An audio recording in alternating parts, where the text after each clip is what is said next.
Hey. Good to see you, man. Good to see you guys. It's been a really long time. I was in jail for a while. Any thoughts on the Alabama series?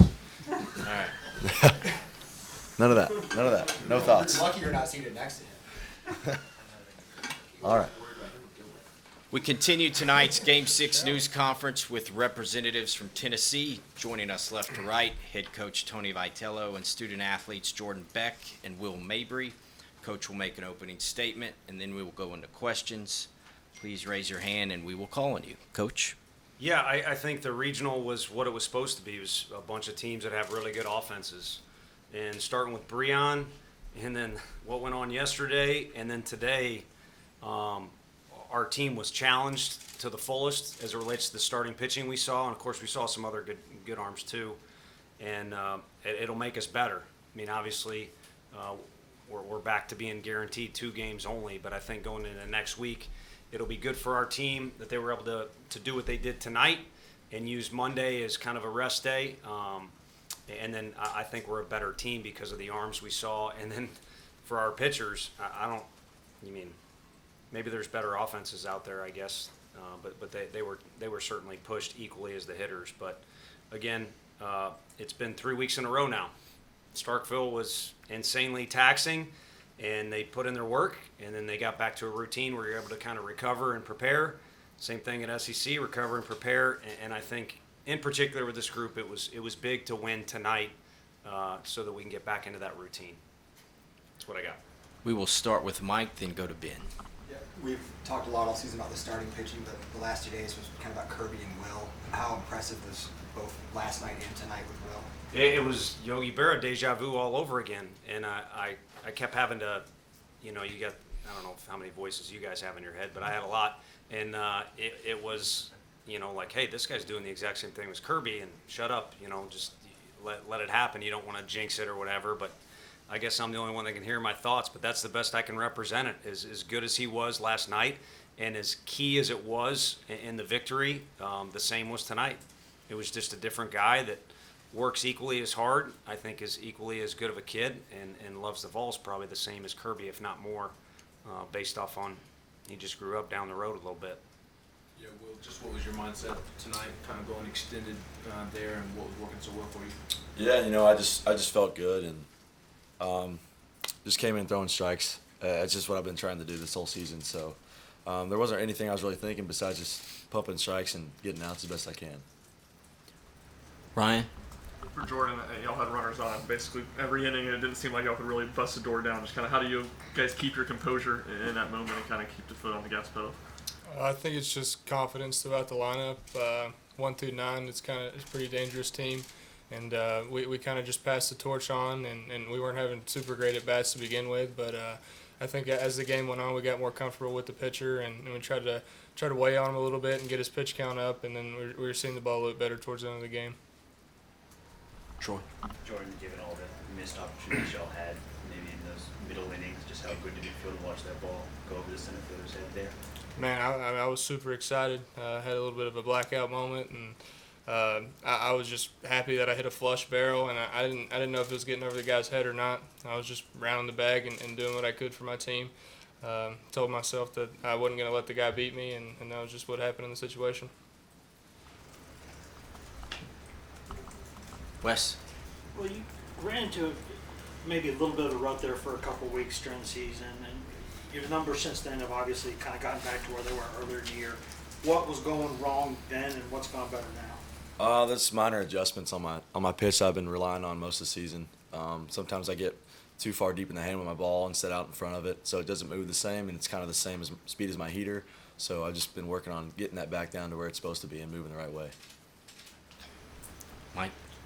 That play that Cortland and Jarrell made, maybe 5th inning or so, rough night for Cortland, but how significant was that play to keep a run off the board there? Yeah, that was huge. It's strange because you did have 2 great offenses, but you felt like it kind of bottlenecked into this game. You've got Georgia Tech, who obviously had a taxing victory with how well they played in Game 1 and how long it was stretched out. And then with us, obviously there's a lot on the line. I mean, there's no thinking about tomorrow in our locker room. Ball wasn't carrying a bunch, 2 good starting pitchers, and it just kind of felt like this thing might end up being, 4-3, 4-4, go to extra innings, 5-4. So it was certainly key to play defense there. And we probably made more mistakes than we would like to defensively this weekend. But heck, either get them out of the way now would be one way to see it, but also it's survive in advance time of the year, and that's what these guys did. And I think there's a little bit, you guys see it, I got asked about it post-game. There's a little something to this group where if there's something that goes wrong, they kind of rally around each other. Fortunate to be a part of it. Back to Ryan. Tony, you guys haven't played from behind much this year, but the last 2 days have. Just what can you say about your team's response? Yeah, I think again I would say that they've responded in a lot of situations. It's just not the scoreboard kind of dictates what people talk about, write about, tweet about. Unfortunately, but I think there's been a lot of situations where our guys have had to bounce back. We've had guys that aren't available. I mean, everyone's got injuries, so I'm not crying poor us, but there's been a lot, I haven't been in the dugout a few times, which apparently helped us if you look back at the statistics, but there's just been a lot of things where our guys needed to gather themselves and respond, and I think they've done that consistently throughout the year. It just kind of comes off in more dramatic fashion when the last 2 days happen. All it does is build self-belief. Now, you're in that situation again. You'd like to think as a coach, you'll keep your composure a little bit more because you know what these guys are capable of. Ben, then Joe. Tony, just what you see from Jared leading off the ninth there with that single up the middle, and why do you think he has a knack for succeeding in those situations? Because it's not his first pinch hit. Well, he's not the only one, but you got a guy that is working like a maniac every day. Was, I think, the second one that I saw get into the weight room today to kind of start his day with some mobility and things like that. And this is a guy that knows full well, because of the condition he's put in, he may not do anything. And if he does, it could be a night like last night where he kind of smirked. It was huge that he got on base for us, but it was 4 balls outside the zone, and that was his night. And then you could date back all the way to how his freshman year on campus started. I mean, he basically had to make a decision. Do I want to play baseball still? And do I want to be an effective baseball player, get myself into shape?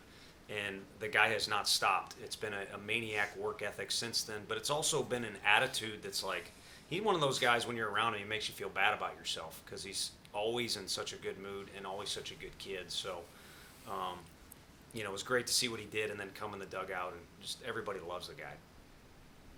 Hey, Tony, just wondering what you saw from Drew tonight, and then what do you want those freshman pitchers to take out of this weekend and into next weekend? Sure.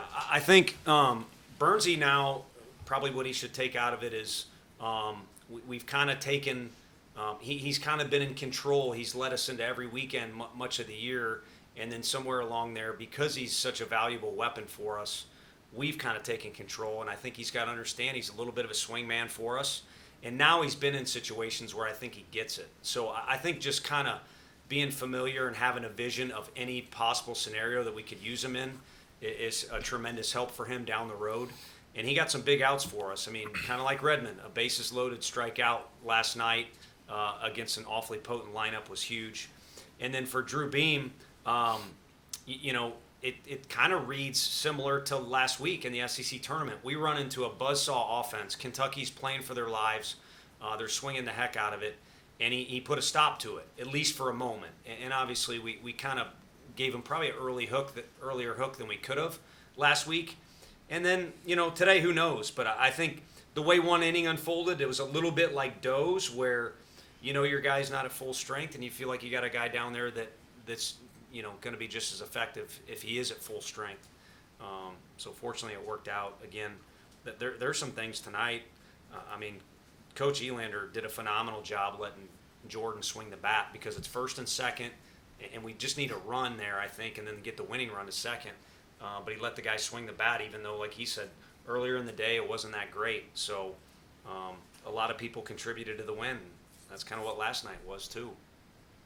Coach Christian Morris had another huge hit tonight. Just talk about kind of his composure as a freshman, and then what was the thought process to get him again in the ninth? Yeah, you can call it composure because he believes in himself, but I think he and a few of the other guys kind of like it when the lights are bright, if you want to call it that.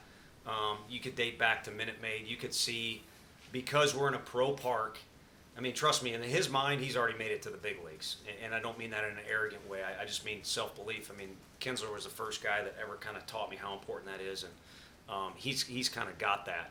So he wants to be out there when it's bigger and brighter. I mean, we've even had conversations. Sometimes you don't want to be out there in practice. But you'd probably rather have it that way. And then as far as the composure goes, the guy's a warrior. And again, there's other guys I could say that about too. But I think he's so keyed into what he wants to do that he doesn't have time to get nervous or get jumpy or do those other things that might say he does not have composure. Jordan, can you tell me just what you saw of the two pitchers, Maxwell and Dawson Brown? Start off, Maxwell, I actually seen him this summer, and it was exactly what I seen this summer. He's got swing and miss stuff. He had a big fastball, and when he used his fastball, he played up in the zone, and up in the zone is tough to lay off. And he had a breaking ball that was very downhill, and it was tough to see out of the hand. And then the second guy, he was a bit of like a three-quarters kind of sub guy. First AB, it was just a completely different look from what we've seen from the big guy. And then he had a good two-seam run, and we just had to work to get to our legs and get to the bottom of the ball on him. So it was just two opposite pitchers. And honestly, I thought they were both super good. They were tough to hit against for sure. So you're both the players. What's the mindset of this team when you guys fall behind? Because it seems like it's almost a bad idea for a team to take a lead on you. Well, you know, our team all year has this kind of firepower where you either love us or hate us. So, I mean, in the dugout we kind of act like maniacs, but it really just fires us up and gets us going, I think. And we just trust our hitters as pitchers to put good swings on the ball. So. For me, I just don't think that we fear very many people. Even when we're down, it kind of like it's motivation to go more, to have better at bats, and kind of push the game farther. The games are honestly more fun when they're close like that, and you can see the competitiveness come out in us. Wes. Sitting in that 3-hole this year, and people kind of pitching you the way they have. I think there was one at bat tonight where you had maybe 6 consecutive sliders, and probably not the first time this year that's happened. How have you had to adjust this year the way people are pitching to you? I think it's just every game you got to learn how they're going to throw. The first at bat, every team's different. Every team mixes pitches and does things like that. It's kind of the evolution of the game and learning from each at bat. Because if you don't really learn from each at bat, you're probably going to fail way more than you want to. For me, I picked up pretty early that they were going to feed me a lot of sliders, and that was just kind of what I was going to roll with. And I think you seen, and maybe it was the bottom 6 or top 6, and then he threw a slider, and I got the guy in from third. So I mean, it's just kind of picking pitches and going off that. How happy were you that Elander didn't give you a bunt sign there? I mean, I would have been fine either way. I'm pretty confident in my bunting skills, so it wouldn't have mattered as long as we got the team for a win. Tony, your early thoughts on Notre Dame, if you're even aware that they won the Statesboro Regional? I'm going to go humble brag, or I'm just going to throw it out there. The only reason I know we're playing Notre Dame is one text message, and that was from Peyton Manning. So thank you for sending it. I'm not going to say thank you for letting us know who we're playing. I'd like to just enjoy the moment for a minute. And thank you for allowing me to brag to people that Peyton Manning sent my phone a text message. And then also, I just realized, again, too many thoughts in my head. I maybe have the worst shirt on ever for I didn't realize the phrase, but it's, Chad Dallas gave the team the shirt last year. And it's, I wore it because I wanted some Chad Dallas vibes today. It's an important game for us. And I wanted to shower and get upstairs and hang out with my family. I kind of ignore them during the week, so I'd like to spend some time with them. So I'm not, trust me, I've said dumb things before, but I wasn't trying to send a message with that. Other than we do love the Dallas family, I can tell you that. And their mark has been left on this program. So when you see some of that stuff, I think sometimes Coach E did a great job tonight. Frank is a warrior, but we get too much credit for that. There's some guys that have left their mark here in the hallways. Have you been able to watch any of Notre Dame this year?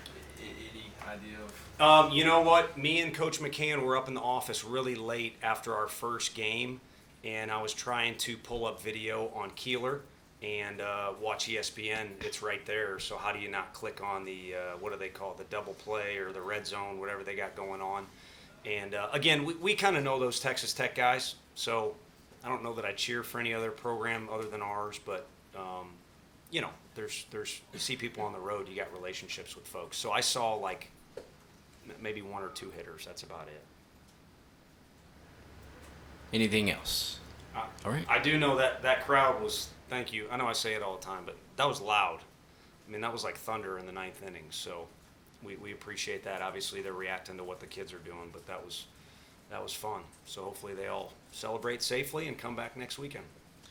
Thank you, guys. Thank you. Congratulations. Thank you. Yeah. Thanks. Great return. Appreciate it. Ivor, your thoughts on the other day?